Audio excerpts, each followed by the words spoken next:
All right, so Tommy Joseph, the batter. And Tommy lines one into right center field, a base hit. Saunders around third, heading for home, and the ball is kicked by Blackman, and the Phillies have won a ball game. They won it by a final score of 2-1 as Tommy Joseph walks it off here in the bottom of the 11th inning. Hello everyone, and welcome to the 17th episode of the Drive Podcast. I am Kyle Fry, of course, and joined by Jared Powell. And, well, the Penguins beat the Senators, so I'm pretty sad. Yeah, that game was crazy, though. Yeah, that was one of the greatest playoff games I've ever watched. And it was. It just had to end with Chris Kunitz. Like, of all people, It just had to be Chris Kunitz. You see, the funniest thing was I was talking to my one friend, and he was just getting up real quick to go to the bathroom, and and as he got up, I was like, watch. He didn't hear me say this, but I was like, watch the game end right here. And as I said that, literally Kunitz was winding up and he scored. I was like, are you serious? So what you're telling me is it's your fault that the Penguins won? No.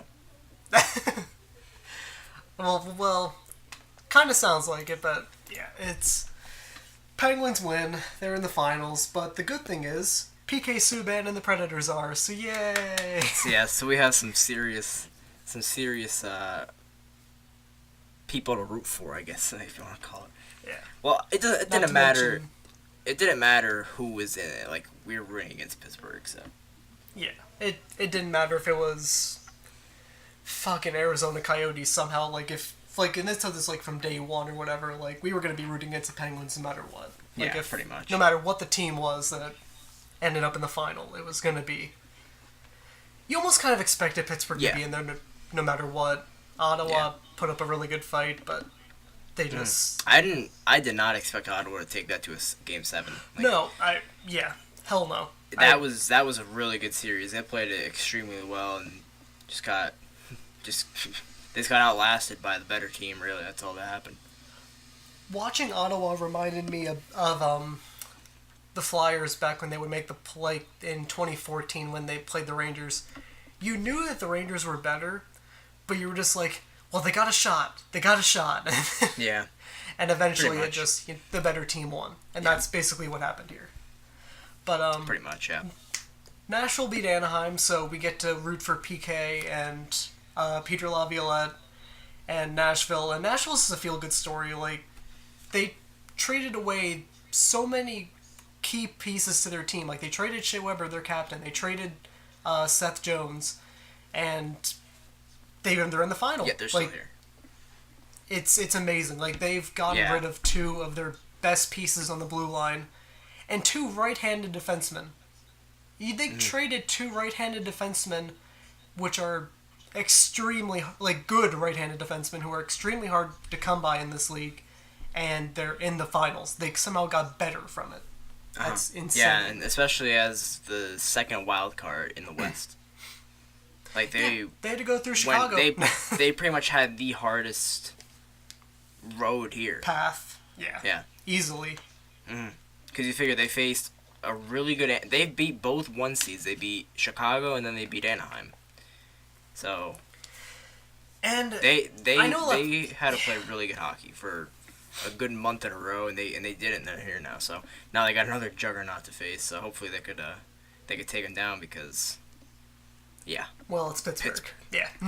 No one wants to see the Penguins win except for non-Flyers fans. But even at this point, I'm pretty sure we're all rooting against the Penguins. Oh yeah, like I've seen, like, because like I have friends who are, like, fans of like I have a friend who's a fan of the Rangers. Obviously, like, he's not rooting for the Penguins because they're in the same division. But like, I have like my one friend. He's a fan of the Flames, and he just like although he. They're in the same conference as as Nashville. Like, you still don't want to see the Penguins, like, continue to win it because, well, A, they're the Penguins, and B, that's just not, like, competitive really much, so.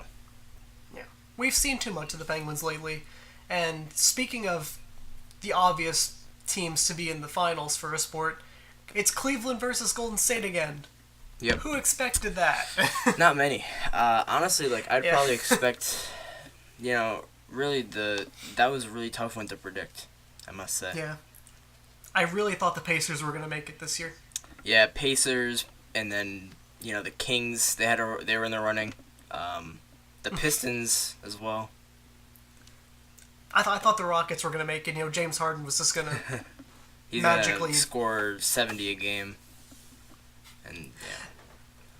But, so Cleveland, Golden State, everyone in the world expected this. It's going to be quite possibly the greatest NBA Finals in the history of the league. So, it's going to be fun. It's going to make up for the shittiness that has been the NBA playoffs.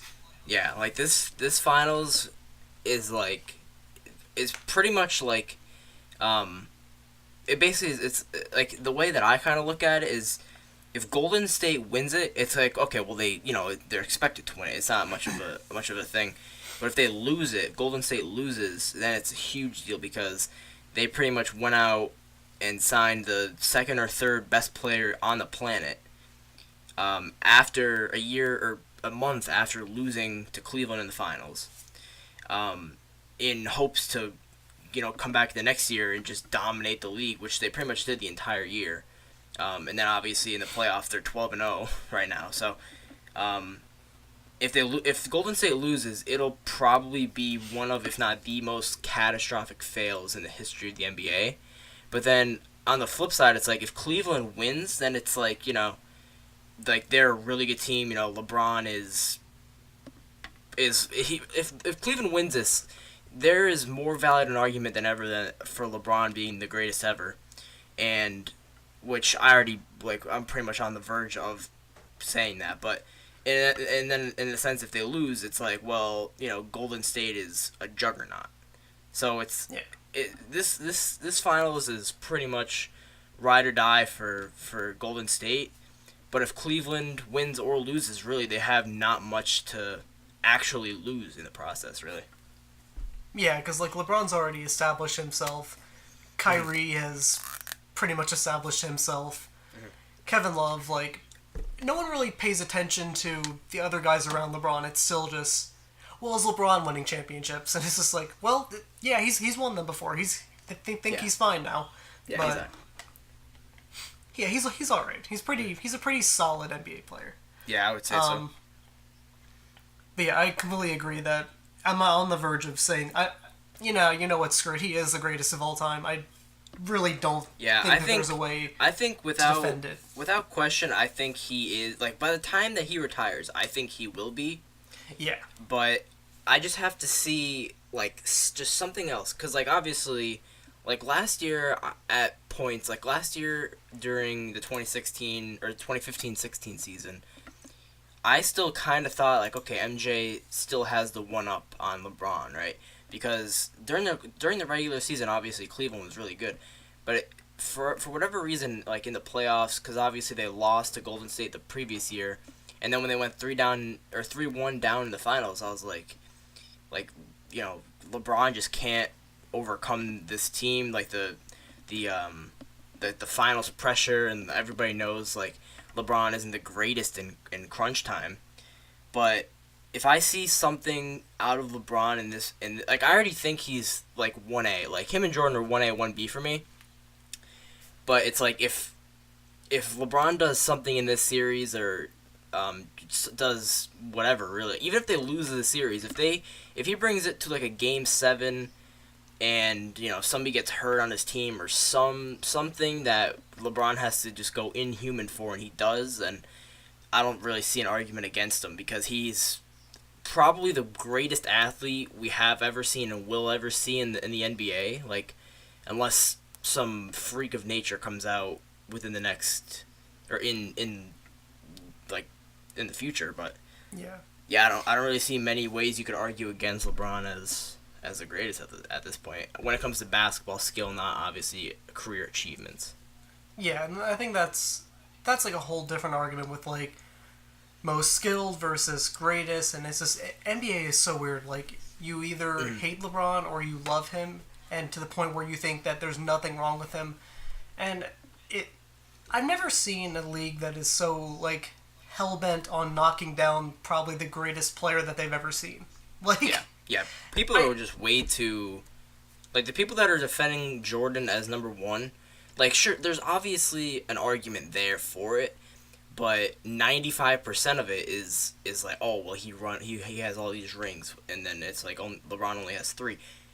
But it's like, MJ, how many did MJ, did he win 5 or 6? I think he won 5, right? He won 6. Yeah. He won 6. Okay, so you figure LeBron is 32, or 33, whatever, and he doesn't look like he's slowing down. Like, he played almost, I believe, a career high in minutes this season. He's playing like 40 a night in the playoffs, and maybe even more. I'm not sure. It's probably like 42 a night in the playoffs.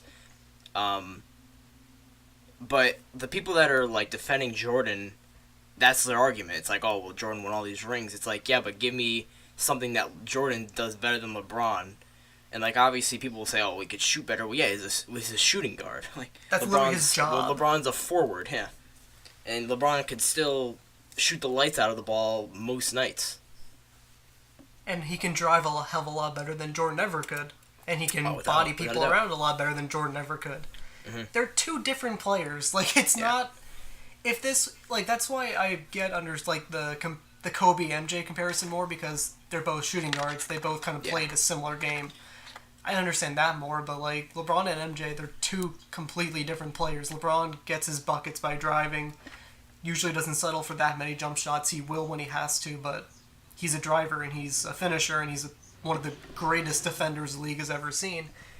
And MJ, I'm not trying to diminish what MJ did at all, but it's, again, they're two completely different players, and it's just ridiculous to see how people... You either hate MJ and you love LeBron, or it's vice versa. Like, it's... Why can't we just love both? Quit arguing over pointless nonsense like this. Yeah, seriously. It's like, there's no argument against MJ being the greatest shooting guard of all time, pretty much. And if you say Kobe's better, then I don't know where you're getting that argument from. But, and then there's really no argument against LeBron being the greatest small forward of all time. And then, really, there's no actual way to compare the two, because they play different positions, but just skill set wise and just what they could do on the court, I have to give it to LeBron. But that's same. Yeah, I agree. Again, we could probably spend an entire episode talking about the MJ LeBron thing, and just LeBron's career in general. But just to close out NBA and NHL playoffs, is there a way that the NBA Finals don't go 7 games? I think if anybody takes it unless, it'll be Golden State. Just because, like, you see, I want to say that the only team that could take it in less than 7 is Golden State. And the only reason I say that is because, like, they have more potential firepower and they have the potential to wear Cleveland's bench out. But I think if it goes 7, I don't see a way in which Cleveland loses because of their bench depth and compared to Golden State's, because Golden State's bench diminished because they signed KD. They didn't have the cap space for something like Harrison Barnes had to leave, and some other guys had to leave. I forget some of the other guys, but and they have to pretty much have young guys. Like, they have Patrick McCaw, who I think is in his second year. Maybe this is his first. I'm not even sure. I think second year, yeah. Yeah, but then, like, really, if you think about it, Golden State's only bench is pretty much JaVale McGee, McCaw at points, Livingston, Iguodala, and that's pretty much it. I mean, the rest of their firepower is pretty much in their starting lineup, and obviously that's impossible to stop because it's just, how are you going to stop, Steph, KD, Clay? Granted, Clay is having a pretty poor postseason, but they're still 12-0. Steph, KD, Clay, Draymond, and then obviously you have Pachulia at center, just kind of there as a roadblock. But I think if any team takes it in less than 7, it's Golden State. Yeah, I agree with that. But, I mean, and if it goes 7, I don't think there's a way Cleveland loses that. LeBron's going to will that team to win Game 7. There's no way. Not to knock Steph, but I just don't see it as him, like, coming down to, like, a 1v1 type thing where it's star versus star. And I realize that there's multiple stars on these teams, but we know the main person for each team, and that's LeBron versus Steph. Yeah. There's no way LeBron lets Steph win. There's no way that. Yeah, if it comes down to Game 7, LeBron's winning it. Again, like you said, if it goes less than 7, it's got to be Golden State. I can't see Cleveland. Yeah, and there's a lot riding on this series because if you think about it, obviously LeBron's legacy, like we were talking about, plus people have been calling Golden State chokers, obviously, for the last year because of what happened last season. And then plus, KD coming from Oklahoma City after losing to Golden State just a month and a half later, forming one of, if not the greatest regular season teams that we've ever seen in the history of the NBA. So, and then plus obviously KD has always not buckled under the pressure of playing LeBron, but LeBron's pretty much been KD's kryptonite throughout KD's career. It's like KD just cannot seem to overcome LeBron in anything, really, because back when obviously LeBron was at Miami and they played Oklahoma City in the finals, they demolished them. I'm pretty sure it was like a 4-1 series or something like that.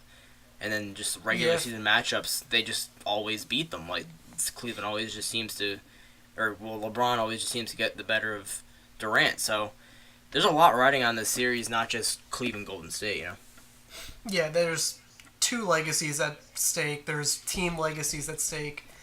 There is a lot riding on this series, and that's why it's going to be, like I said earlier, probably the greatest NBA Finals in the history of the league.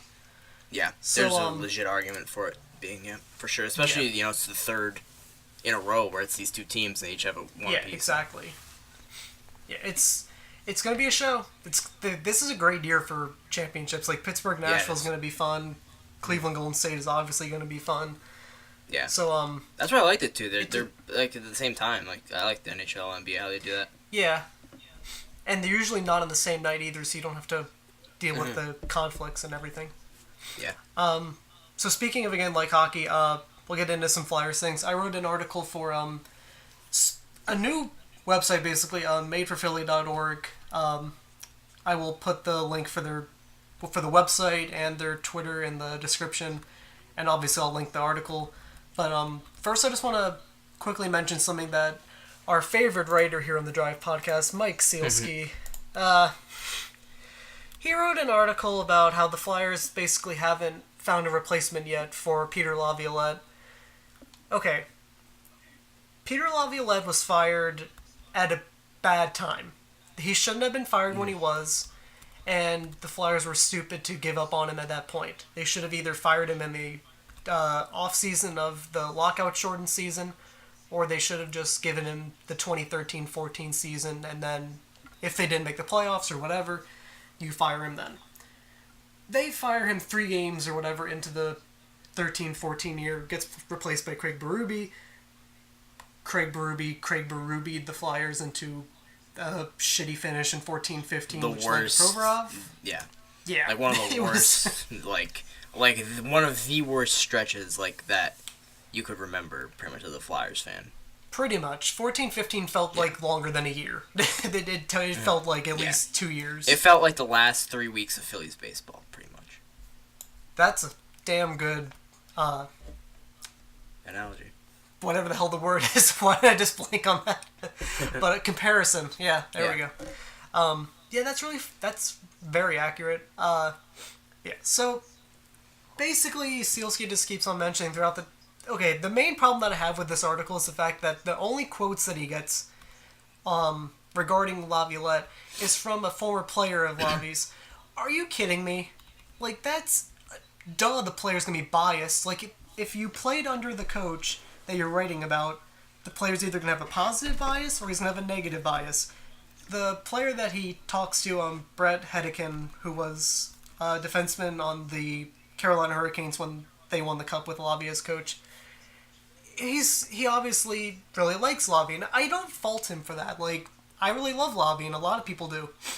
But when you're trying to make an argument that the Flyers haven't found a competent head coach, I guess, since Laviolette left, the best quotes to use are probably not from a former player. Yeah. Who obviously has a bias. Yeah, that's like if you were to take if the Patriots were to, for whatever reason, fire Bill Belichick, and then you get quotes from like Tom Brady and Teddy Bruschi and players of the likes to talk about him, and then only use their quotes and not talk, about players maybe like a Brandon Merriweather, who was I think he was a linebacker on the Pats and like not hated the organization, but had some grievances with the organization. So you could get quotes from him, obviously saying about some of the downfalls of Belichick, I guess if you want to say, and the whole organization. But instead you would just be getting quotes from Brady and Bruschi and Amendola and Edelman and people such as that who pretty much play for the Patriots. But then it's the same thing with Lavi and Hedeken, where it's just like, okay, well, you won a cup under this coach. Now let's get quotes from him, but only use those quotes. Like, it doesn't make sense. Exactly. And that's the main problem I had with the piece. I understand there's been a lot of this talk lately since Lavi's had so much success with Nashville. Obviously, they're in the finals. I get it. We miss what Lavi was, and he was a great coach here. He got us 2 wins away from winning a fucking Stanley Cup before Patrick Kane had to ruin everything. But Lavi was not right for the Flyers at that time. The system was failing, and you could see it in every game, essentially. Like, from 2012-13, basically that whole season, you could just kind of see little things that Lavi wasn't adjusting to that he needed to do. And that was the main issue that a lot of people had with him. He wouldn't adjust. He just did the same thing over and over again. And it works. Like, it's obviously working with Nashville, but you need the correct players. And you can definitely attribute some of that to Paul Holmgren for giving him absolute garbage to work with. I remember Curtis Foster was a fucking defenseman on that team on the lockout shortened season. Like, what is Curtis Foster even doing today? Probably not anywhere near an ice rink. He's probably in construction or something. Yeah, I guess. We tried to bring Gagne back the year. Mike Knuble was brought back. Like, what? That was Paul Holmgren just going like, let me see how many former Flyers I can get, and then maybe just will somehow make the playoffs. Yeah. That was the dumbest year that I've ever seen, and nothing made sense that year. And not to mention the fact that Ilya Brizgalov was the goalie, so. Yeah. Brizgalov. But, yeah, just the whole gist of the article is using a player who obviously has a bias and using that as the only quotes. And I'm not even saying that the base of the argument is wrong. Like, we haven't really had a coach of Laviolette's quality since him. Obviously, like, Berube sucks, and Hackstall has yet to really prove that he was good 2 years ago, his first year, but then this past season, obviously, he was a fucking dumpster fire because Andrew McDonald saw top 2 minutes. Like, that makes no sense, and that's not what a smart hockey coach does. Yeah, or bench one of the best playmakers on the team and bench the second best defender on the team. Yeah, so I don't even know what else to say about it. It was just a really dumb article to write. It's Mike Silsky, though, and that's just kind of what he's become lately. It was just bad. But on to the thing that I wrote, which is obviously better. Clearly. I made a 3 projections for the roster next season for the Flyers. I labeled the projections as the hopeful one, what I expect to happen, and then the absolute worst case scenario. So there's not too many differences with the rosters. Like, the last one is basically the one with the most difference, or the one that is most different from the other 2. I'll just start with the worst case one first, just to get the bad thing out of the way first. So the worst case has Andrew McDonald still in the team, and starting next to Provorov on the defense pair. So you can tell why that's the worst case. Yeah. Pretty much. I mean, AMAC is. Yeah, that's bad. Yeah. The goalies in this scenario would be Neuvirth and Stolarz. I primarily just did that because Hextall has said that he's not exactly comfortable with that tandem next season, so it only made sense to make that the pairings. In the worst case, I still have Raffle being taken by Vegas, which he's taken by Vegas in all of my predictions because I'm assuming Vegas is going to be smart and take the best player on the Flyers roster. That'll be up for protected, obviously. Yeah, exactly. Other than that, there's not too many differences from the other ones. Robert Hagg and Sam Moran still make the roster. Manning would be the defenseman scratched, so it would be Provy with McDonald, Hagg with Ghost, Moran with Gudis. And then for the forwards, I would have Drew with Simmons and Wheel, Voracek with Couturier and Konechny, because that line should always be a thing and it should never be broken up.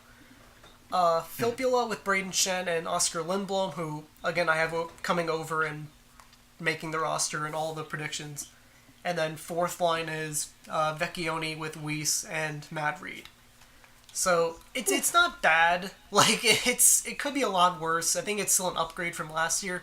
Oh, without question.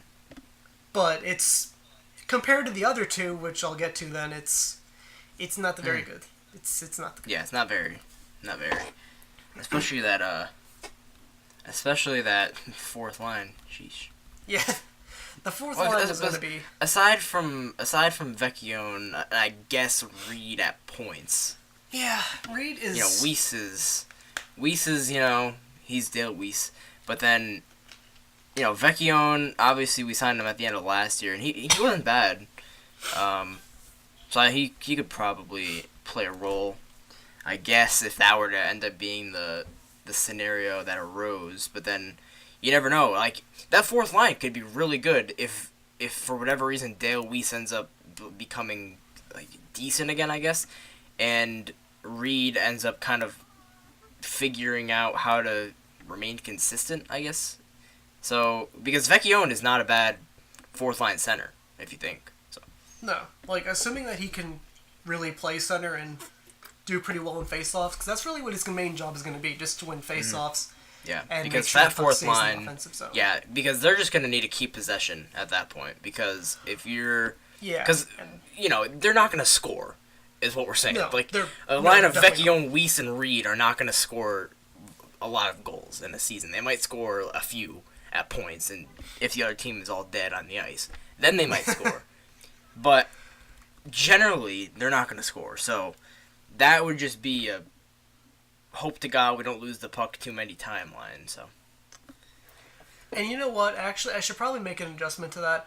Worst case would be Belmar starting in place of Vecchione, because that would just be god-awful. And that's the thing. I have Belmar as the extra forward who would just be scratched. But, worst case would be him starting. That would be only peak way that fourth line... Yeah.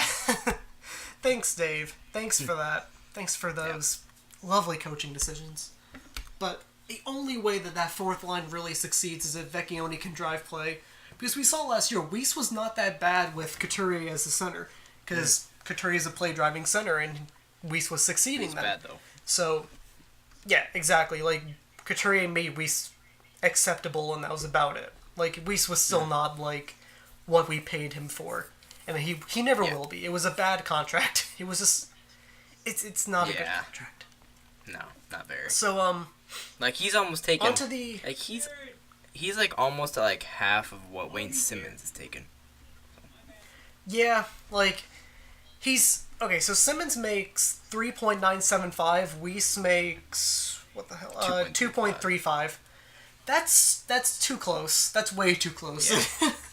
I understand Simmons was... That contract was given out a long time ago, but when he still had yet to really prove himself... Yeah. But still, that's too close. You don't allow someone as bad as Dale Weiss to make that close to what Wayne Simmons makes. Yeah, pretty much. It's not what should happen. Oh, last note on the worst case scenario. I would have Patrick / Hishay just in the minors, or not in the minors, in juniors, because that would just be the worst case scenario for that for this next coming season alone. Obviously, it's not that bad going forward because they get more time to develop, but for the next season, it's going to be bad for the overall roster. Yeah, because you always obviously want to have, the most talent.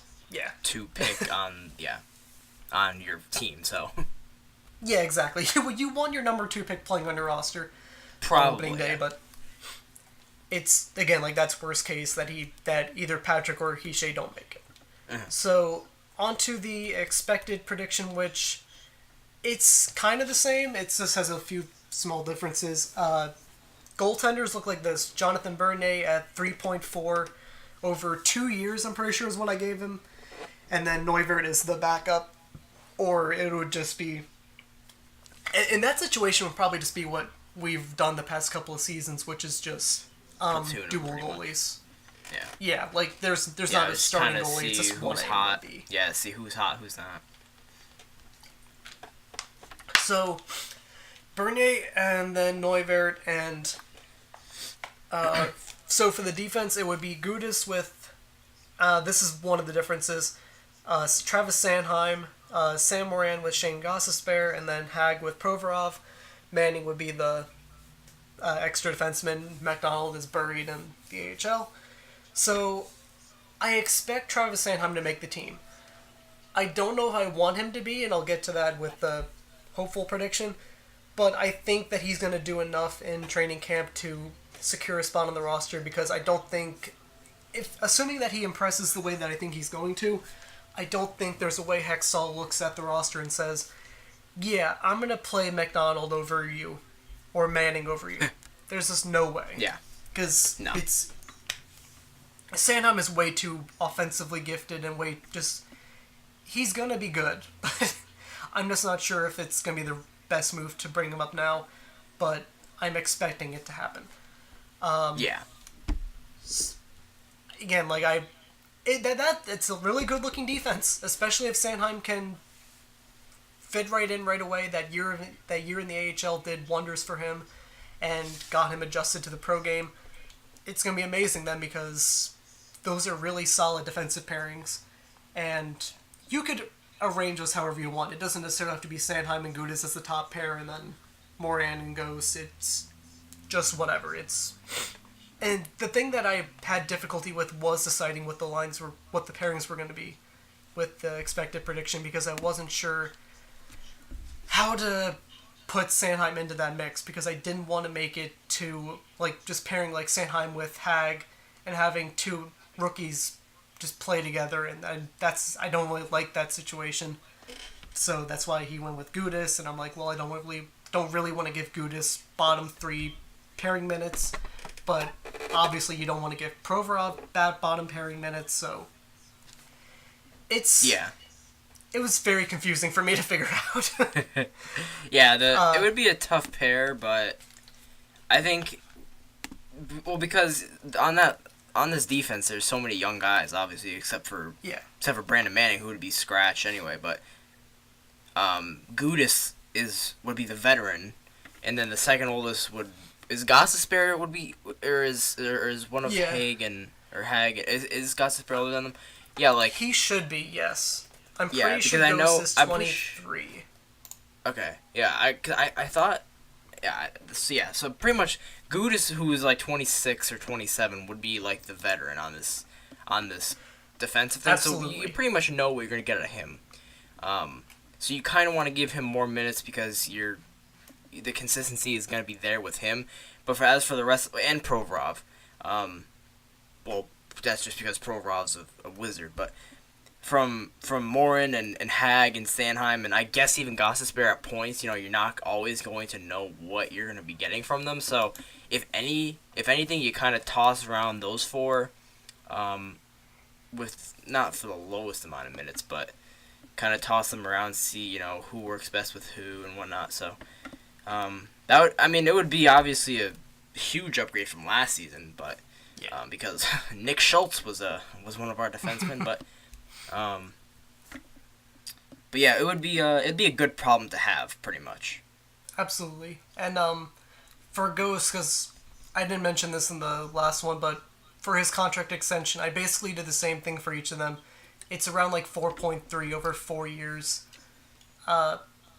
That's just what I'm assuming happens. I don't really know though, because who the hell knows what kind of a contract they're going to give him. I hope they get that sorted out soon because I just don't feel like having to stress over it anymore. Yeah. Because you kind of, like, I'm not too stressed about it, but you just kind of have that thought in the back of your head, like, why haven't they signed him yet? Like, I know they're going to bring him back, but why? Just get it done, please. I don't want to have to deal with it. So forward predictions, basically the same thing. Giroux with Simmons and Wheel. Now, second line. Patrick with Konechny and Voracek. I expect Patrick to fall to the Flyers. Don't ask me why. I really have no idea why I have this gut feeling that New Jersey takes Heischer, but that's just what I'm thinking happens. So, Patrick with Jake and Konechny. Coots goes to the third line with Shen and Lindblom, which that's going to be a fun as fuck line. That will be that will be a very good line. If that is the case, that would be a good line. Oh man, that's... Especially if Shen plays as physical as I know he can. Because imagine Lindblom, who is a fucking giant on skates, match with Couturier, who is pretty fucking huge himself, and can play big sometimes, mixed with Shen, who can be a human wrecking ball at times. Heads are gonna roll with that third line. Oh yeah, that third line, especially if you pair him with like a Gudis. If Gudis is ends up pairing with, or well, obviously he would end up being there with them at points in the game anyway. But if you're getting a lot of time with Gudis on those with those three guys, I would not want to be on the ice with our third line if that was the line. Yeah, I just imagine other teams skating up the ice trying to break it out, and they're just like, okay, shit, we got to get past Couturier, Lindblom, and Shen. Okay, we got past them. And it's like, oh hey, shit, there's Gudis. and then whoever he's with. And imagine it's Gudis paired with Moran. It's just like, oh my god, you made it past the first three, but now you face the Twin Towers and you just die because it's just nothing. Moran's just like, I will eat you, and then Gudis is like, hip check, motherfucker. and then he just like does what he did to. And then he just does what he did to Giroux in the at Worlds. Yeah. And then like nobody just touches him the rest of the season. Like that would pretty much be the third line. Like, yeah. And plus, like, obviously offensively, Lindblom isn't, he ain't too bad. And then Couturier, like I saw you mention, like I saw you mentioned, Couturier drives play a lot. And when Shen played with him last year, he like actually looked like a respectable 5-on-5 player. So that it would be a good line. It would be a good line for sure. Absolutely. So fourth line. Filppula would center that line with Weiss and Vecchione. So, let me get the question out of the way now. Where did Matt Reed go? Matt Reed got traded. I do not see a way that Matt Reed stays on this team just because it's Matt Reed, and I know his contract ends, but at the end of the next season.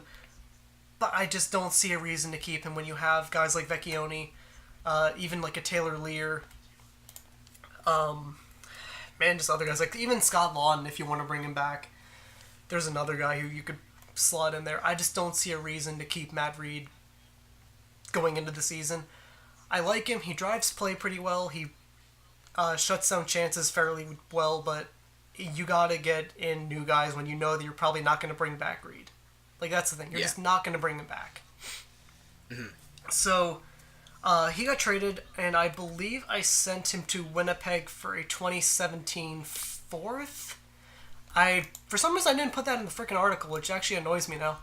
But, I'm pretty sure I sent him there, because I know I sent him to LA in the hopeful prediction, which, spoiler alert, Matt Reed gets traded in that one, too.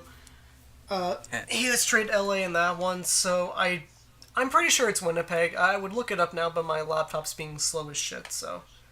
So Matt Reed's gone, and that's basically it for that prediction. I don't think there was really anything else to go with that.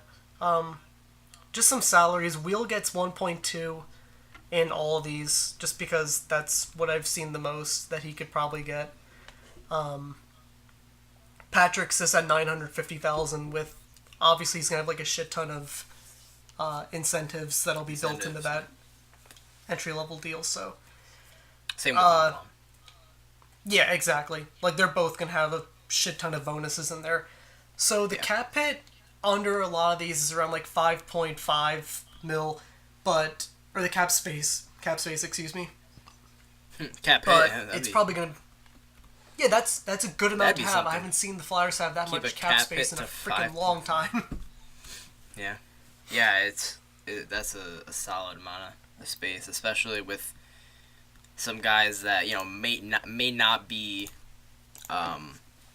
who could, they could display, like, inconsistencies and whatnot, and especially with, like a Vecchione or a Weiss who, Weiss is making 2.35 a year, Vecchione's going to have 950, but some of these guys, like a Hag or like a Sanheim or like a Moran or whatever, they might not be as ready as we think.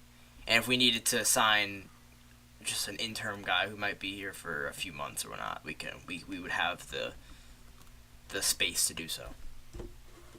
Exactly. So as I mentioned before, Raffle gets taken by Vegas, of course, and that's where he goes. That's why he's on the lineup. So now for But what hopefully I'm Vegas hoping is happens. Dumb. Yeah, hopefully Vegas is dumb and takes Matt Reed. Because if Vegas takes Matt Reed, I might throw a party just for that reason alone. That's going to be freaking unbelievable if we get to keep Raffle. Because imagine if we do. Like, imagine if we can put together that roster, but insert Michael Raffle. You all of a sudden don't even need Vecchione. Because Raffle could probably play fourth-line center. Or, without question, yeah. Or on the wing, excuse me. Yeah, because then you could probably put him with... Yeah, because then you pair him with Filppula and Weiss. And, I mean, you could obviously... Well, no, because, you'd pretty much just pair him with the Filppula Weiss line. That line would be dirty. And that makes that fourth line actually a lot that better. Fourth line. God, that would be an amazing fourth line. Okay. I kind of wish I would have put that in as the hopeful. Just like, side note, if Vegas is stupid, insert Michael Raffle. Pretty much, yeah. Like, well then, and then honestly, like in that case, like you could even make the case to just scratch Vecchione and not have Bellemare. Yeah, fair enough. You could definitely. Well, I don't think that they would ever do that just because it's Bellemare and he got that extension. So I don't think that they would do any. Yeah, like that's annoying and it's stupid. Mm-hmm. But it's what I would imagine their thought process being. But yeah, that makes sense. That makes sense. Yeah, but so hopeful Amek gets buried, of course. Goalies. If you follow me on Twitter and you know me at all, you know who at least one of the goaltenders are going to be. It's Steve Mason. You guessed right. I gave him like 4.5 over 3 years. That's maybe a bit too much, and I don't know if I would pay that, but it actually doesn't even work out that bad. Like, you still have 5.5 in cap under this prediction, and assuming Mace, like last season for Mace, was just a fluke, and it was just an outlier of the amazing seasons that he's had in the past, that's definitely going to be worth it. I don't see a way that that's not worth it if he reverts back to what he was before last year. So, it would be a Mason and Enroth tandem. So Jonas Enroth played only like 6 games last year with Toronto. It wasn't good. He got hurt. He had like an .894 save percentage, which probably would have put him ahead of Michael Neuvirth. It would have. Fucking Neuvirth. Enroth only gets like $1 million though for a year because it's Jonas Enroth, and he was under a ridiculously low contract last year. Like he wasn't even making $1 million last year. It was like 900-some thousand for a year, and we might not even have to pay the $1 million. Like, honestly, he could probably be signed for lesser than that. Yeah, he'd probably be signed for like 800,000 something. Yeah, because he would have to slip like he did last year, because he slipped up until like August, and the Leafs were just like, oh, he's still here? Okay. we'll just take a backup goalie for like less than $1 million. Couple hundred. Mm-hmm. So defense.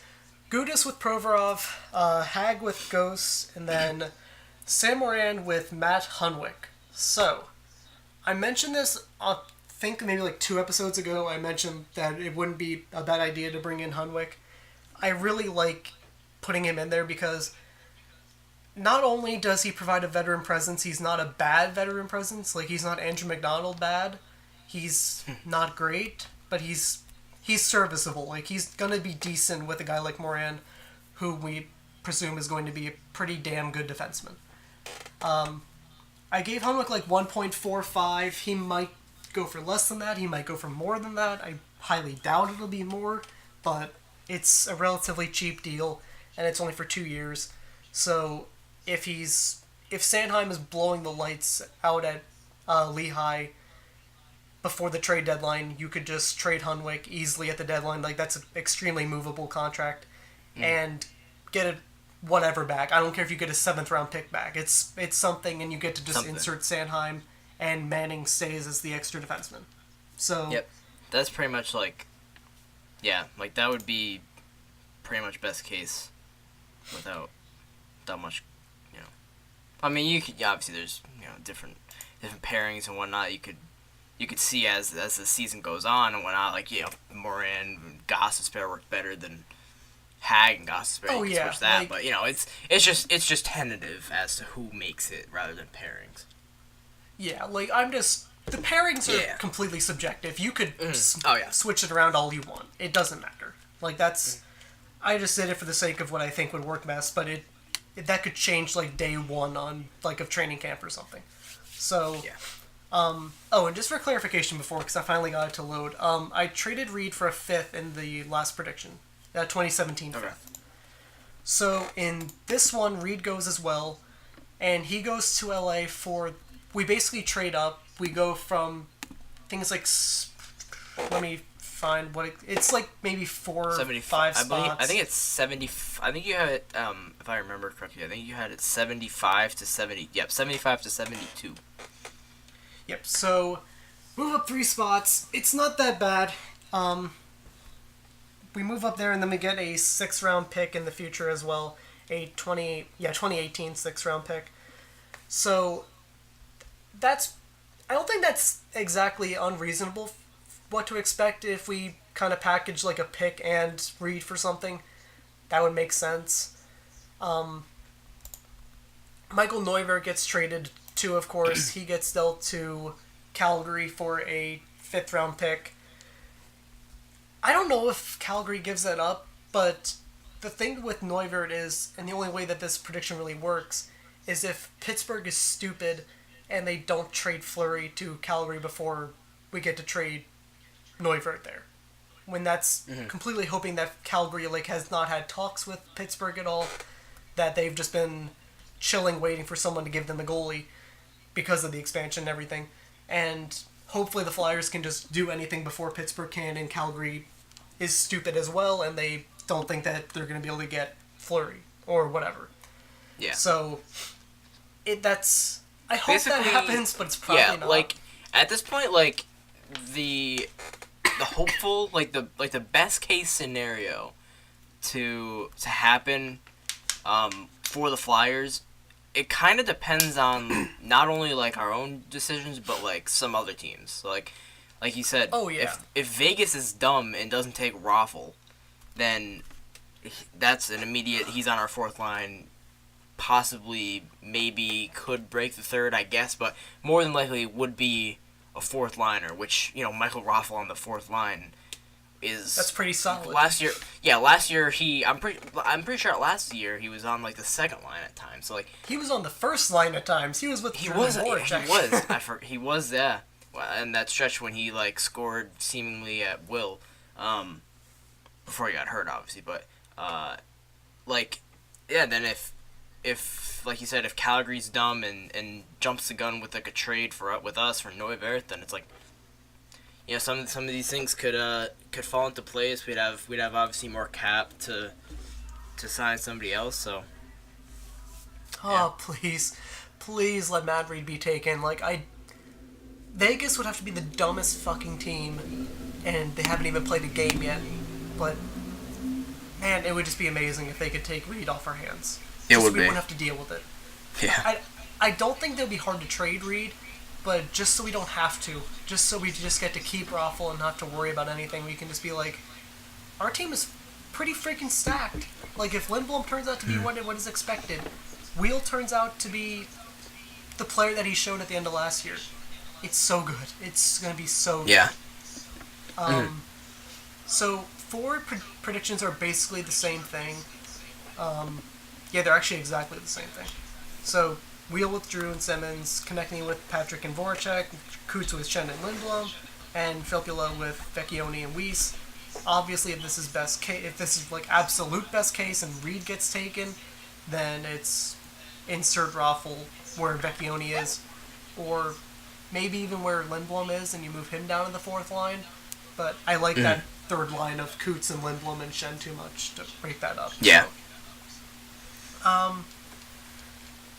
So, I believe that is basically it for that. Not too much else to talk about. Guys get tendered. Like, I put in that Taylor Lear, Lawton, and Alex Lyon all get tendered and just placed in the AHL. And if you're unfamiliar with it, tendered is just the way hockey works. If you're an RFA, you can just like match the salary basically of the year before, and then it's just for like another year basically. Yeah.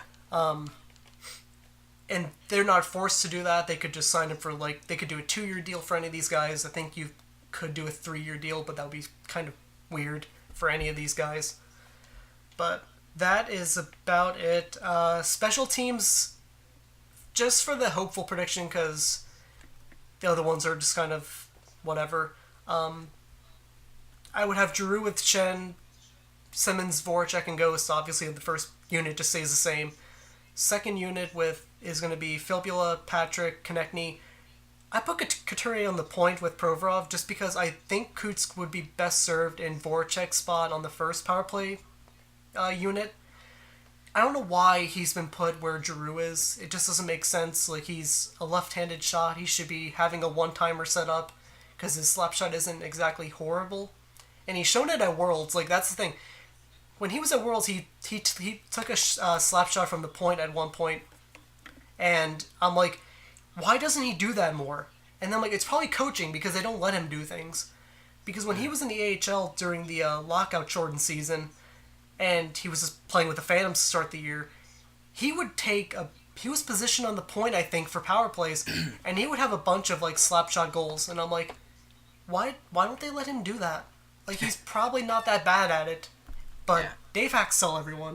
Craig Berube, everyone. Pretty much, yeah. It just sums out at that point. So, I think that's about it for Flyers. I know that was a lot. Again, I'll put the article in the description so you can just get the written version, basically, of what I said, and it's probably more coherent. But, so that's basically it. We'll hop into the depressing part. The Phillies suck. They really fucking suck, man. Yeah, they're hitting some tough times at the moment. But, to say the very least, they can come back. Yeah, so pretty much with the Phillies, just some general things. Daniel Nava was sent to the disabled list, left hamstring strain. And some interesting things. So, obviously, when Nick Pivetta was sent back to Lehigh Valley, but the Phillies decided to bring up Adam Morgan for a few days before Nola made his start. So they brought up Adam Morgan. So Adam Morgan came up for 2 days and then got sent back down to Lehigh Valley. And then when Nava went on the DL, Adam Morgan was recalled. So, Adam Morgan, and then as Genmar Gomez was activated, Adam Morgan was sent back to Lehigh Valley. So Adam Morgan, he's had a few plane trips, maybe some car rides this week. Probably more than he wanted, but he's Adam Morgan. He's not that good, so he's used to it kind by of now, expect I it. think. Yeah, he's used to it for sure. And then also Howie Kendrick, he began his rehab assignment with Lehigh Valley. He's played in 2 games so far. I believe he's playing the third tonight, which is Friday the 26th. So he might already be back. He might already have been activated by the time you're listening to this. I'm not too sure the timeline on his activation at this point, but they're gonna have him. The first game they had him play left field. And then they had him play third base on Thursday. So left field on Wednesday, third base Thursday. Tonight, I believe he will be playing first base, if I'm not mistaken, because I know they did want to get him some reps at first base. I'm not sure if that changed or not, but he got hit by a pitch. And I believe he made. I'm not sure if he made an error or not at third, but I think he did. I'm not too positive. I think so too. I remember seeing something about that. Yeah. So he honestly, it'll be a tough thing. The third base thing is a tough thing right now because of Franco obviously struggling still. Plus, I mean, I guess because Howie was playing really well before he got injured. I'm pretty sure he's hitting about 333. Granted, he's only played in 10 games or 11 games this year. But he could realistically bring something to the lineup if Franco were to continue to struggle and we needed somebody to step in at third. Yeah, definitely. He's, like you said, he was doing pretty well before he got hurt. And he was just a stable presence in the lineup. Like, you knew what you were going to get from him.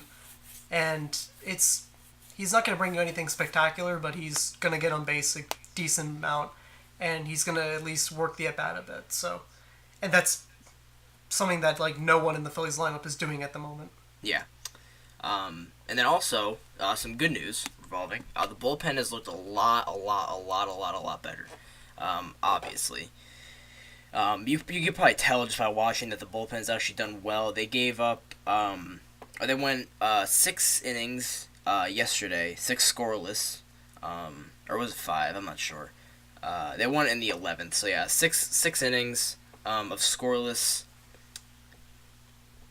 baseball, pretty much scoreless pitching.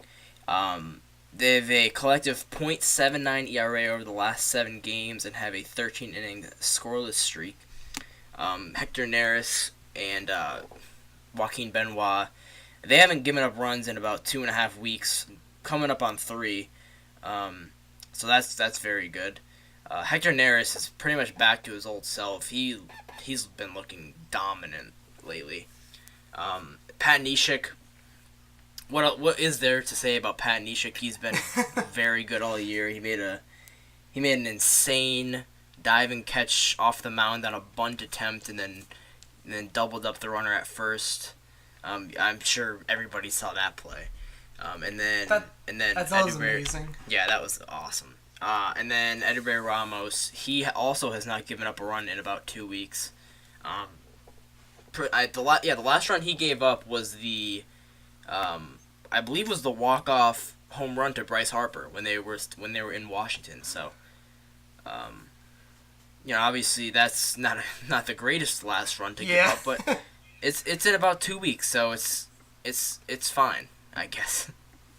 It's at least getting better. It's better than him giving up walk-offs all the time. So yeah, but yeah, but then it's also nice to see them look a lot better. Yeah, very. But then also some questionable people in the bullpen. Luis Garcia, obviously, we all know how many times he's been sent down and then recalled. He's pretty much the righty Adam Morgan because he gets sent down and recalled about the equal amount. But he's pitched decently well this year. He has an under a 3 ERA in about 12 1/3 innings. But like I said, can he stick in the bullpen? Because he always seems to be all right, and then all of a sudden he just implodes for a few outings in a row, and just his ERA inflates like crazy. So that's the thing. Also, Joely Rodriguez, who at the end of last season looked pretty much like a viable and reliable person to come out of the pen, pretty much our only solid lefty. He's been pretty bad this season. He has given up 17 earned in 22 innings this year. his last 2 appearances combined, he's gone 2 innings, giving up 10 runs, 8 of which were earned, and has only recorded 1 strikeout while walking 2. So it's at this point, there's a lot of people who believe that he should be either just completely released, which I don't agree with, but he could also just be sent back down to AAA, and we have a guy in AAA at the moment, Hobie Milner, who has not given up a run this year, I believe. Maybe 1, but Hobie Milner has been pretty good. So honestly, like there's a legit argument, I guess, for promoting Hobie Milner, because he is currently the only person in the Lehigh Valley bullpen who has not had major league experience. So you don't really know what you're gonna get from him, I guess, but there could be an argument there. Jemar Gomez, he just came off the DL, like I mentioned before. He has a 7.3 ERA in 12 1/3 innings this season, so not the greatest of numbers, but he did throw a scoreless inning on Thursday, and when he was reinstated from the DL. And then Mark Leiter Jr., he hasn't really pitched much. He's just kind of there, I guess. They do have 8 in the bullpen, so you can't really expect him to pitch much, especially when you have Neris, Nishik, Ramos, Benoit, such guys like that in there with you. Usually when one of those he's guys pretty much pitching a lot with with those how guys our doing that starters going 5-6 a night, which obviously we need improvement there, but Leiter, he hasn't been bad. He 4.15 ERA in 13 innings. Like I said, doesn't really pitch much often. The only real thing you could do with him at this point is send him back down. But honestly, I think he should just kind of stick. There's really no rush. The only thing that would cause him to be sent back down is when Howie Kendrick comes off the DL. If they don't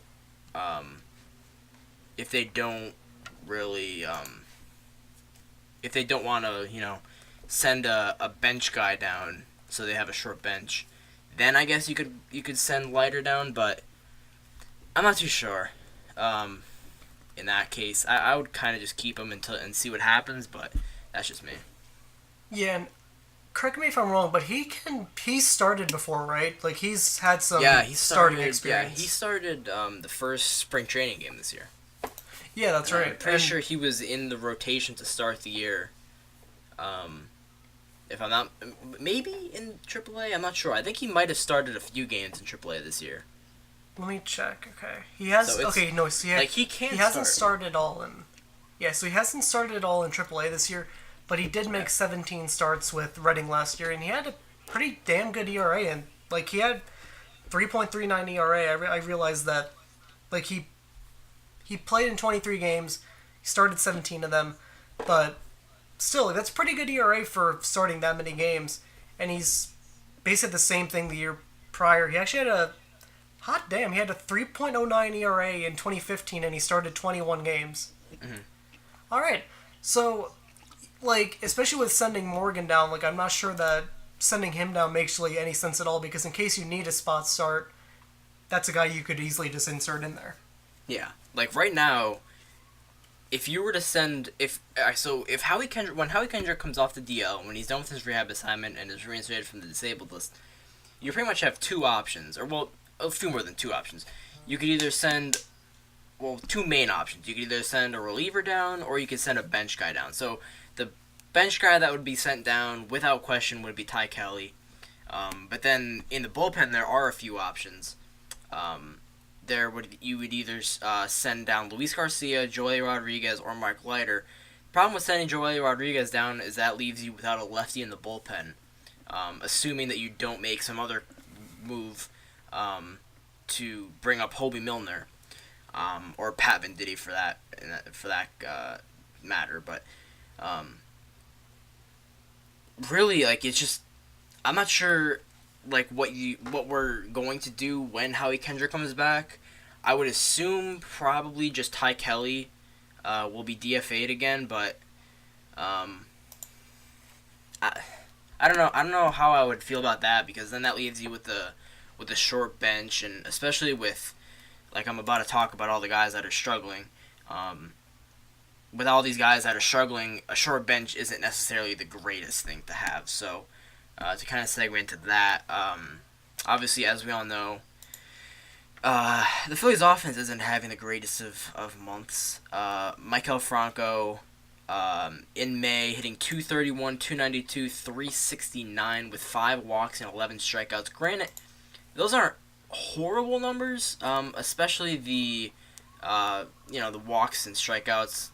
If this was last year, he probably would have had about 30 strikeouts with the way that his month's going, and 2 walks. But at least he's walked 5 times. But Odubel Herrera. Oh God. Yeah. Odubel. So in May, he's hitting 205 with a 222 on base and a 284 slug.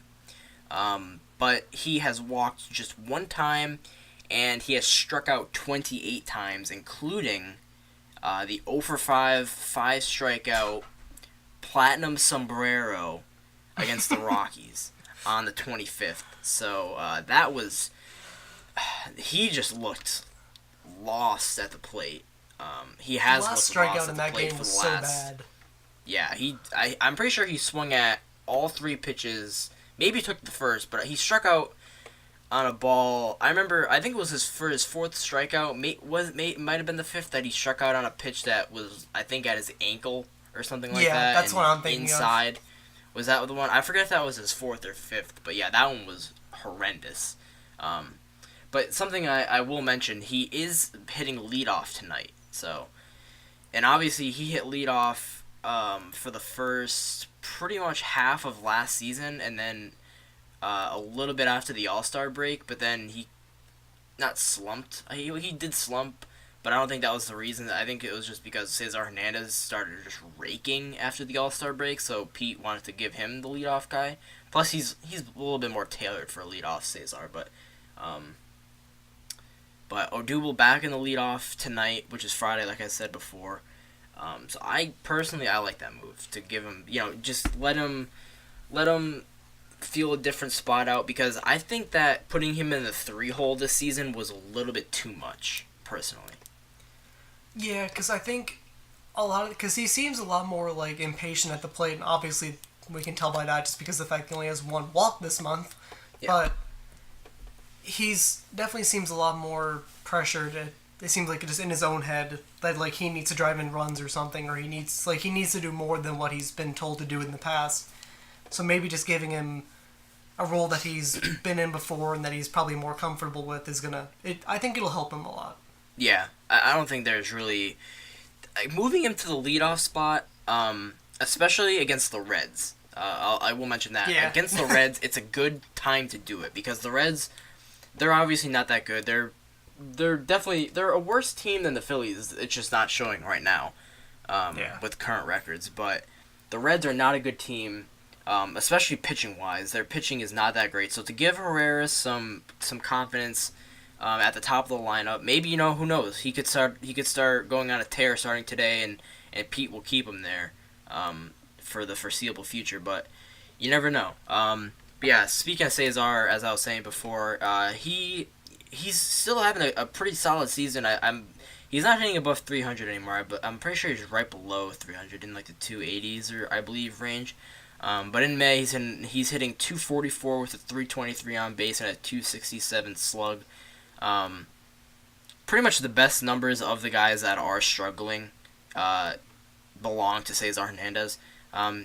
To go along with that slash, he has 9 walks and 12 strikeouts, so he is walking more. He was at the beginning of the season, he was striking out way more often than he was walking. That ratio has kind of come back down to earth, but still, he is striking out a little bit more often than we would like him to, especially for a leadoff guy or a supposed leadoff guy.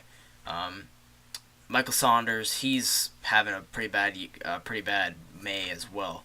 212 to 278 on base, 455 slug, 16 strikeouts, 6 walks. He did have the double that set up the Tommy Joseph walk-off single last night, so at least he did something productive. Because his confidence definitely needs to come back up. You can kind of just tell he's not confident at the plate right now, and you could kind of attribute it, I guess, to his first year. This being his first year in the NL, because have the leeway to kind of be dropped either out of the lineup or just be a DH. When he was in the AL on the Blue Jays, but now he doesn't have that leeway, so he kind of needs to always be in the field and in the lineup. So yeah, and then also a guy that's not having a good time, Freddie Galvis, hitting 203, 291, 324. Does have a 9 walk to 11 strikeout ratio, which is pretty good given the fact that Freddie does swing and miss a lot. Yeah, I was really surprised when I saw that. I'm like, wait, Freddie's walked 9 times this month? Yeah, I don't think he walked maybe like 9 times in the span of like 3 months last year. Like his plate discipline has gotten a little bit better this year, I will say that, which is obviously huge in his development at the plate. But I think he's 27, 28 years old now or something. No, he's not that old. I think he's like 26, maybe 27. He doesn't really have much time left to kind of prove himself, so hopefully he can get things going. He's obviously better than J.P. Crawford. Obviously. Who has started slumping a little bit again as of late, but still he's still walking at some crazy rate anyway, so we're chilling there, at least for now. But yeah, the offense in May really has not had a good time. It's really unfortunate because at the beginning of the season the offense was looking great. The bullpen looked good at the beginning of the year. The starters looked good at the beginning of the year. We're like, all right, this is the year that we could, possibly break the rebuild. Kind of, obviously nobody expected much. But then once we were like over 500 and whatnot, people were like, all right, maybe. But then as the offense kept going, the starters and the bullpen just pretty much shit the bed. That's putting it nicely. To put it politely, yeah. And then as the starters kind of got it back together, and as the bullpen has started to come back around, the offense has just gone missing. Pretty much besides Aaron Altair and Tommy Joseph. So, it's unfortunate to say the least. Yeah, especially with the way they started, because when the season started, it looked like the offense was going to be the consistent part of the team basically, because the pitching you kind of expected. At some point, the bullpen was going to come back down to earth, and then they came back down to earth, and then they went a little bit further down than that. I don't know what to make of this team at this point. Like, I don't know if... I think that they're better than what their record shows. I think that's kind of obvious. But they got to figure it out at some point. Like, it's ridiculous what's been... Like, they can't... If they get good hitting, they get horrific bullpen pitching or starting pitching. And if they get good pitching, they cannot hit for shit. It's like nothing can work at the same time. Yeah, everything is just not seeming to click at this point. So, it will get better. A baseball season is 162 games for a reason. They'll snap out of it. They'll get back up to near 500. You would expect, because realistically, Michael Franco isn't gonna have a season-long slump. Neither is Odubel Herrera. Tommy Joseph is going to stay consistent more than likely after breaking his slump. Michael Saunders, he'll gain his confidence back. Cesar, he'll go back to being, end of 2016, beginning of 2017 Cesar at some point. He'll be hitting around 300 probably the rest of the season. And then obviously, your Galvis, your Rupp, your Knapp, Knapp is hitting well. Yeah, definitely. Your Kendrick, obviously, he's gonna come back, and then if anybody from the minor leagues is promoted, these guys, they're not gonna be this bad the whole year. That's just not how baseball works. So, at some point they will break out, and they will hopefully get back to a respectable record. So, as I mentioned, promoting somebody. So the Rhys Hoskins rave, that is pretty much done with at this point, because he can't play anywhere else besides first base, and Tommy Joseph is on fire right now. So really, he can't be promoted. Alfaro, he's not ready yet. And plus, like I said, Knapp is hitting pretty well. Rupp isn't hitting astronomically well like he was at the beginning of the month, but he's still performing at a level that is, acceptable, to where you could still give Alfaro time. At this point, the only like realistic person that you could promote is Roman Quinn. But the only question is, where could you put him? Because Howie Kendrick's going to be coming off the DL, like I said a few times already. So you need to demote somebody, which will more than likely be Ty Kelly. But if you bring up Roman Quinn, where do you make another change?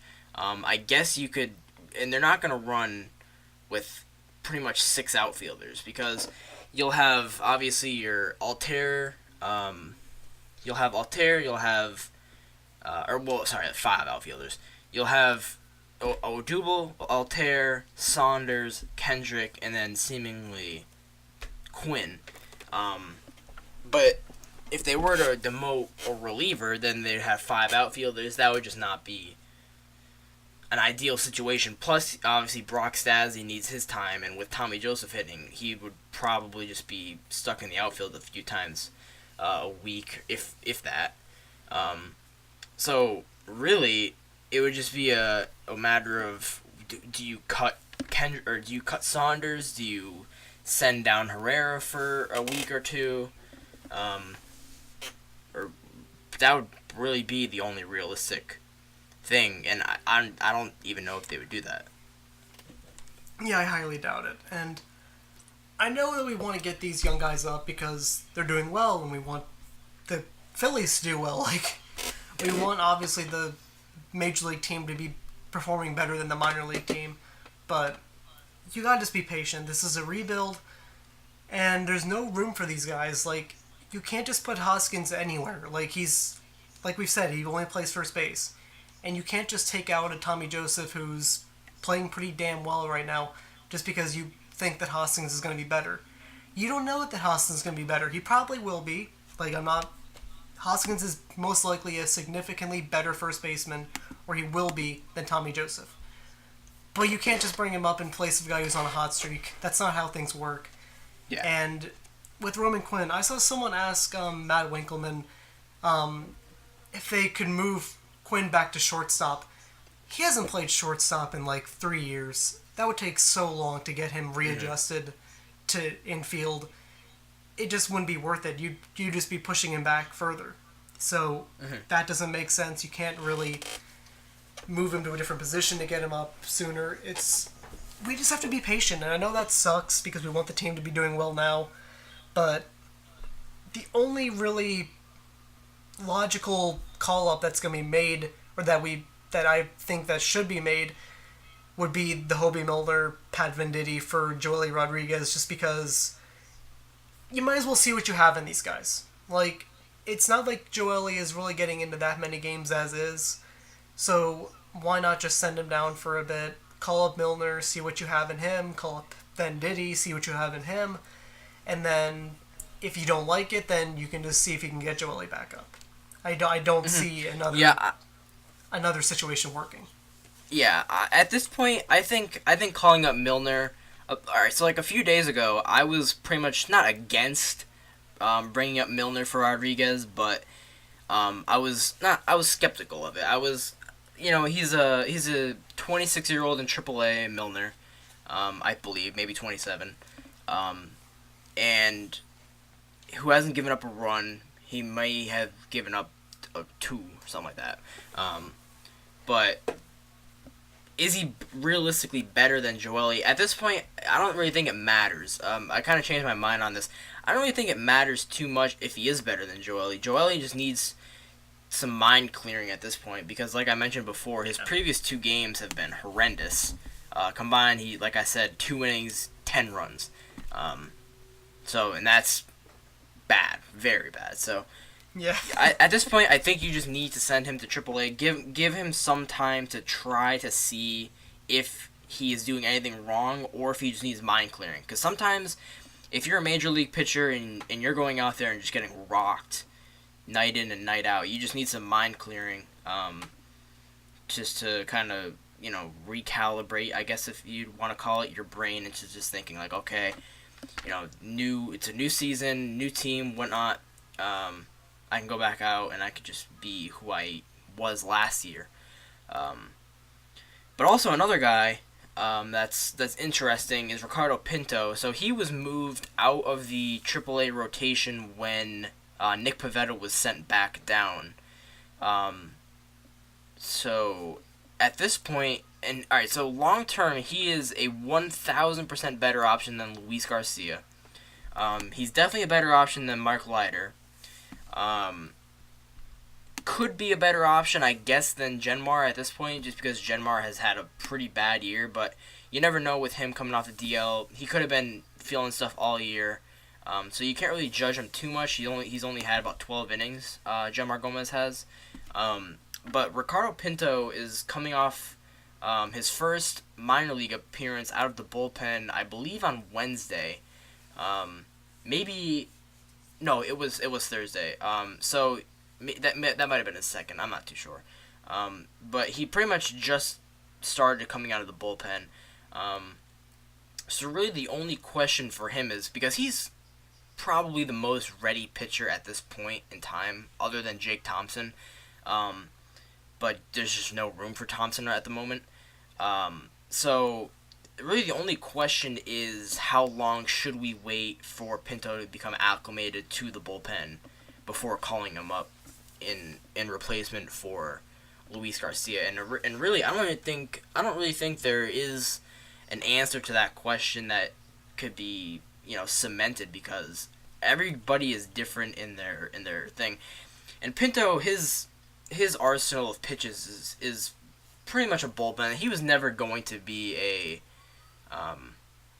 starter, really. Like last year, he had a really good year, made the minor league all-star team, whatnot. But long term, he wasn't really a starter. So I hope that they could bring him up sooner rather than later, just to kind of give a spark to the bullpen, I guess. Plus, he's just a good pitcher because he's high. He was AAA. He's obviously, like I said, minor league all-star team last season. So I do hope that they do call up Pinto soon here. Yeah, if it's not going to be Milner or Venditti that get called up, I hope that it's Pinto, because he's made his way through the system so well. He's been pretty much good at every single level. Like you said, and we said this I think a while back too, that he wasn't really ever going to be a long-term guy that was going to be a rotation spot. But the fact that they moved him to the pen now, I think that you gotta just see what he has. Like, why not? What are you really missing out on if you send down Genmar, you send down Garcia, you send down whoever? Like, you might as well just see what you have. He's produced at every single level, so you might as well see what he can do at the MLB level. Yeah, there could be, honestly, more than a few roster changes coming in a short span, with Joely obviously struggling, like we said, and with Pinto becoming close to MLB ready, and with Howie Kendrick coming off the DL. So you could see a lot of guys getting, DFA'd, recalled, possibly even released, like a Ty Kelly. He could possibly be released, or I don't think they'll give up on Luis Garcia yet, just because he's been pitching pretty well in the time that he's been up so far. But yeah, so to kind of talk a little bit more about the minor leaguers, Jesmo Valentin, who is our he was the starting second baseman for Lehigh Valley, pretty much on the back end of a lot of top prospect lists, top 30-ish, back end of that, of those lists. He is out for the rest of the season with a shoulder injury. He got surgery just today, as a matter of fact, I believe. But Matt Klentak did say that Scott Kingery, who is hitting the absolute hell out of the ball at Double-A at the moment, he did say that he is going to be given more time at Double-A, even with the injury to Valentin. So The question there is, should he be promoted? Should Scott Kingery be promoted to AAA? And I think yeah. I do think that he should be promoted within the next week if he continues to hit. If he keeps on his average at, because right now I believe he's at a 290 something average. So if he keeps at that average, I don't see why you wouldn't call him up, really. Yeah, I think the latest that they would really give it to call him up would probably be like the All-Star break. And even then, I think that's probably way too long to wait for him. Like, I think he's shown that he's most likely the best second base prospect in the organization, and maybe like a top 5-7 prospect in the entire organization. And a tweet from Chris at Long Drive. If you follow the Phillies and you're on Twitter, you know who I'm talking about. He showed that his like home run numbers, they're not that exactly different from like home and away. So you can't even really make the argument, oh, it's just Reading. No, he's pretty good everywhere. He's pretty damn good player all around. So it's not just the fact that Reading is a hitter's ballpark. He's dominating at AA. And yeah, I can't see it taking that long for them to call him up. I know you want to give him more time there, and I get why you want to give him more time. Mm-hmm. But I don't think that you really can afford to with how well he's playing. Like, at this point, he's just too good for AA. Yeah, he's like obviously we had questions about him coming into the season because of how poorly he did play at AAA or at AA last season.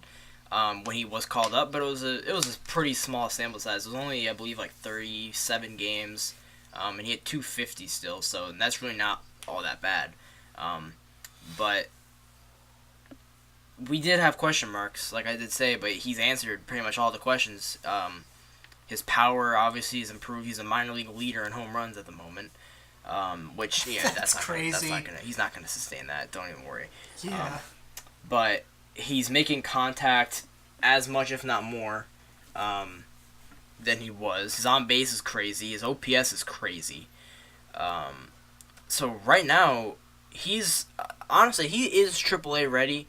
I just think that they don't want to give the notion that they're going to rush him, because then that kind of gives the notion that, oh, if you're hitting well at a level, you're just going to immediately be promoted if there's an opening, which will kind of give guys the thing that, okay, well, all I got to do is get to this point and I'm promoted, whereas they don't really care about the stats as much as the development of the player. But I think he is developed enough, honestly, and plus, who really doesn't want to see that middle tandem of Scott Kingery and J.P. Crawford, especially, like, if you think about that infield, Scott Kingery is a defensive wizard, as is J.P. Crawford. And then with that outfield of Roman Quinn, who's very good defensively, Nick Williams, who's very good defensively, Rhys Hoskins I believe is an above-average defender at first base. Dylan Cousins, even though he's like 6'8" and a monster, he's really good defensively. There probably would be like 4 errors made at AAA the rest of the season. So honestly, I really just think that they need to promote him. If the latest, like you said, the latest they would do it, I don't see them waiting anywhere past like the end of June to do it. Really. So yeah, that would be stretching it. That would definitely be stretching it, because again, he's shown that he's good enough. I don't think that there's anyone who really questions if he's good enough for AAA at this point. You would be pretty dumb if you questioned it at this point.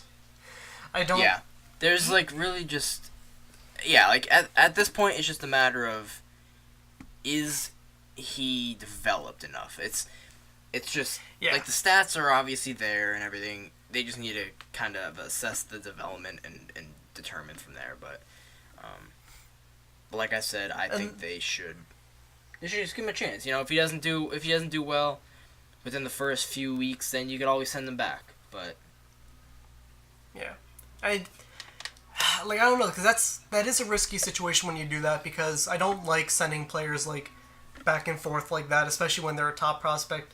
When it's like an Adam Morgan or Luis Garcia, it's like, who cares? They're not long-term players on this team, and they're bullpen pieces anyway.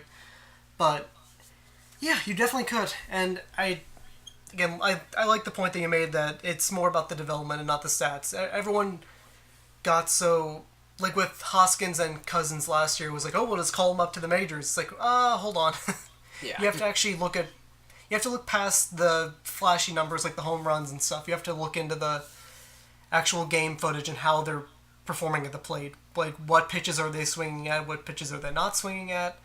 And obviously you can calculate some of that with stats, but there's a lot more that goes into it than just home runs, RBIs, hits, all that. Yeah. And really, rushing is the last thing that you want to do to a prospect. So. Absolutely. Yeah. There's a legit argument against it, but there is a very legitimate argument for it. So it can really go either way, and it really, we don't have any say. It really just all comes down to Matt Klentak, front office, all the scouts and whatnot. So we'll just have to wait and see what they do, but I wouldn't expect Scott Kingery to be in AA for more than probably a month. Yeah, that. If I think a month is a fair. Yeah. If it's more than a month, I'll be very surprised. He would have to go on some kind of cold streak. Yeah, he would. Yeah, there would have to be some serious change in his swing, his mechanics, his fielding, something that they see that not the average baseball fan would just kind of pick up. But yeah, a month, probably, like you said, All-Star break at the very latest. But then I would still be surprised. Definitely. So that about wraps it up for just all the main talking points that we had. Talked about the Flyers today, the article that I wrote. Talked about the NBA and NHL playoffs. Go Nashville, go Cavs, I guess. I think we kind of both are rooting for the Cavs. Oh yeah, I'm rooting for Cavs for sure. Okay. So go Cavs, go Preds. Phillies look like they're losing. There's some positives. I was gonna say I thought you meant they were losing right now. I'm like, oh god. They are losing right now. Oh, okay. Well then MLB.com. No, they're legitimately already down 1-0. Gotta love game day and its slow ass updates. Okay then. Yeah, Billy Hamilton swiped third like nothing. So. Is Rupp catching? Well, he advanced a second on a pass ball, and then. So Rupp's catching. Let's see. Is he? I believe Rupp. Yep, it's Rupp. That would make sense. All right then. Fucking amazing. So then he stole third and then scored on who other than Joey Votto ground out. So. Lovely. Gotta love Cameron Rupp. Amazing. Yep. Can't wait for you, Jorge Alfaro. So, before we start another Phillies rant. Let's get into the hot take. And they're down 3-0. Okay, just gonna turn off game day and not even look at the Phillies for a little bit. Or sorry, 2-0. 2-0. Adam Duvall solo home run. I'm just gonna turn that off real quick. Yeah. Before it's 5-0 and we just go on the whole time because the Reds just score 50 runs in the first inning. Yeah. Ah, God. Okay, so hot take. I kind of have two hot takes. I'm just going to get one thing out of the way quick. Yeah. Fuck off if you are bitching about Fletcher Cox. Just fuck off. Yeah, no one cares that he's missing OTAs. It's voluntary. That means you don't have to go to it. Shut up. Just please shut up. Yeah. Ugh, it's like the dumbest thing. It's spend time with family. It's literally just like when you're younger and you are prompted to go to something and you just don't want to go and so you just don't that. In Fletcher, it's not like he's missing out on much. It's OTAs. It's not like it's some mandatory full squad full pad practice. It's just OTA. Basically running around and just doing little minor ass drills. Who cares? Yeah. Who legitimately cares? Oh right, all Philadelphia fans who go, he's not a good leader because he's not a voluntary OTAs. Yeah. It's such a bullshit. Yeah. So, just getting that out of the way quick. And I actually have a non-sports related one, which is the first non-sports hot take I think that we've had since we've started this. Mm-hmm. So, free speech.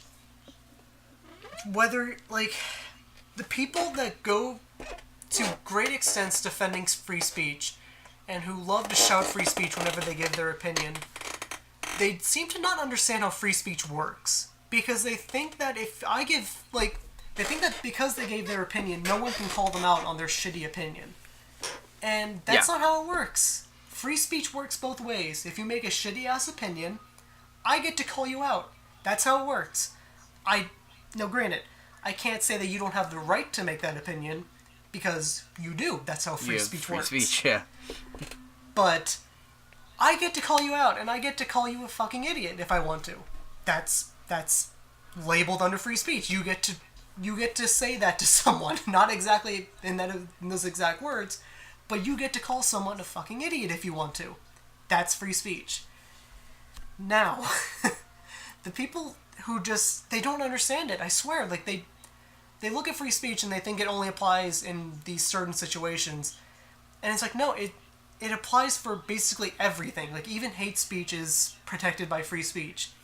That's a whole nother argument if you think that it should be or shouldn't be. But it's protected. That's how it works. Now, granted, there are types of hate speech that aren't allowed. You can't exactly make a threat to someone because that's making a threat. Yeah. But if you say, I don't even know what kind of an example, but it's free speech. You can't argue it. Quit acting like your opinion is, like, no one can call you out for your shitty opinions. Mm-hmm. Yeah, like, and the thing with free speech is, like, it doesn't... Sorry, so, like, people misinterpret the Constitution all the time, because it's like, okay, I have the right to say anything I want. No, you don't have the right to say anything you want. You have Congress doesn't have the right to make a law against you saying what you want. Exactly. That's the thing where Thank you. That's where, like, the whole argument comes in and the whole misinterpretation, and that's why whenever people say things, like Kyle was saying, like, whenever people, make hate speech and really whatever speech they want, you can't really do anything about it because we are, we are Congress, pretty much. We elect, people to do these things for us, but we ultimately run the country, so we really can't do much about it, unless, obviously, threats and whatnot, but it's just dumb. There was a few, I think, maybe 2 years ago or a year ago, when Kurt Schilling got fired by ESPN, and someone made a big deal about it because free speech, and I'm like, no, that's not how it works. ESPN can fire you for whatever you say. Like, they don't... Yeah, ESPN is not Congress. Yes. Exactly. Yeah.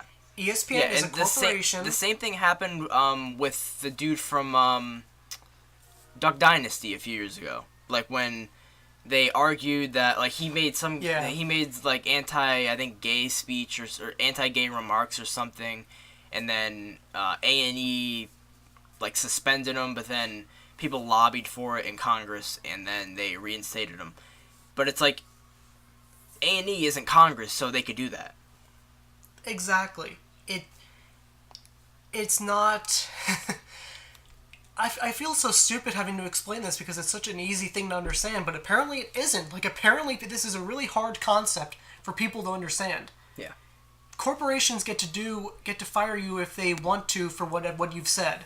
If Kurt Schilling goes out there and says, fuck gay people, ESPN can go, hey, you're fired. Or any corporation can go, hey, you're fired. If I make a comment to a customer I see at work, if I go up to a customer and say, hey, go fuck yourself, my company can fire me. Because they're not Congress. They can do that. You can get fired for what you say. If we did this podcast for some kind of... I don't know what the fuck even to do, but like a corporation, if we were doing this and we were sponsored by a company, if we were sponsored by Nike or something, I don't know why the fuck we would be, but hey, sponsor us, please. If we said something that Nike didn't like, they could revoke their sponsorship because they didn't like what we said. That's free speech. But like, if it's the government that comes in and says, hey, you can't do this, then yeah. Yeah. It's not a hard concept. It's really not, but apparently... Like, it literally said, like, the first couple words is, Congress shall not. Like, it literally says, Congress, like, it says it. It says it right there. Well, and even, when Trump was still campaigning, and he said that people should be jailed for burning the American flag, that's not how it works. You don't get to do that. It's... Yeah, no. Burning the American it's flag, obviously extremely, I don't, like, it's extremely, obviously, like, disrespectful, and, like, I would hate, like, if somebody did that, like, I would despise that, like, I'm not even, like, I would despise the person, but, it's their right. Exactly, and that's the thing that I think a lot of people seem to forget, is the fact that you can hate what they've done all you want, but it's their right to say it. Yeah. Or do it, or whatever. Like, free speech covers a lot of things. It's not just what you say. It's right to protest. It's right to assembly. It's all these things.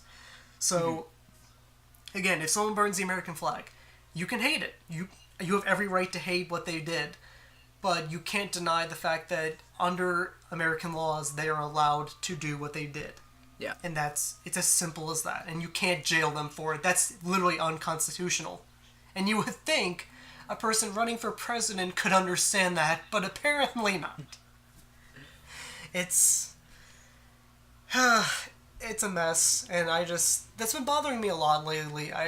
There have been a few stories that have caused this, and to kind of close just my hot take on it and my opinion, the guy who made the obnoxious, disrespectful, piece of shit tweet about the bombings in Manchester. I don't remember the guy's name, and I don't even want to remember the guy's name. Just a horrific fucking tweet to make. You should never, you shouldn't even joke about a tragedy like that in the first place. I think I know what you're talking. Was it the one? I can't remember. I know what one you're talking about. I think I know. I think I saw it too. The tweet basically said, like, the last time I listened to Ariana Grande, I almost died too, or something. Just go fuck yourself. What are you thinking? Well, what was going through your head at that time that told you, yeah, that's a fine tweet to make? Yeah.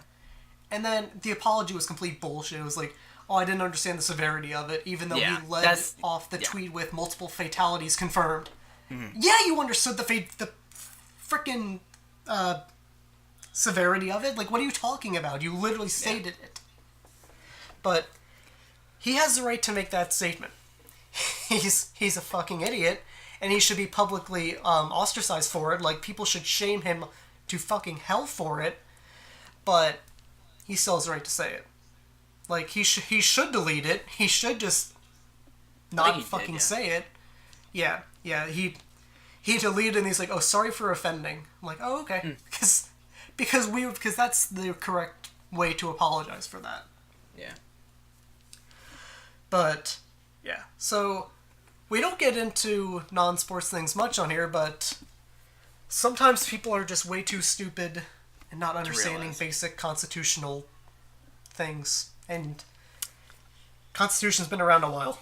Might want to just learn it and understand it at least a little bit. Yeah, you should probably learn it if you're gonna be living here. So at least get the gist of it. Like, at the very least, just basic things, people. But that will basically do it for the 17th episode of the Drive Podcast. Next week we will hopefully have better things to say about the Phillies. We're probably going to be starting like a bit of a series on the NBA draft prospects. Just basically an overview of each player that's projected, basically like 1 through 8, maybe. I think we listed like 8 players before we started recording, so... Somewhere around that. Yeah. So we'll be doing that. Updates on the finals for both sports, NHL and NBA. Hopefully Nashville's winning by the time we... The NBA finals, they're not starting for, like... Oh, actually, I'm trying to think. No. We'll have, I think, one game. They'll have played one game by the time we record, so Because they don't start until Thursday. Man, why does the NBA stretch things out like that? I think it's just because of Memorial Day, and then like we were saying, like they don't want to conflict with the scheduling for the NHL too. I think. True, that makes sense. I think the NHL's is a little bit weird too. Yeah. But I'm not completely sure about it. So, we'll have that to talk about. Unless the Eagles do anything crazy, I don't think we'll have anything to talk about there. Flyers, probably not too much, but you never know. That will basically, yeah, who knows? It's fucking. It's Philadelphia. It's Philadelphia. It's Philadelphia where crazy shit happens 24/7. Yep. Very much. So until then, this has been Kyle Fry and Jared Paulo for the Drive Podcast, and we will see you next week. Thank you for listening. They do. Fly ball left field. Tagging from third is Suarez. Goodell comes running in. He's under it. Makes the catch. Here's the throw to the plate. It's in the air. He is out! Cameron Rupp hangs on! Oh, man, what a play! Cameron Rupp hangs on!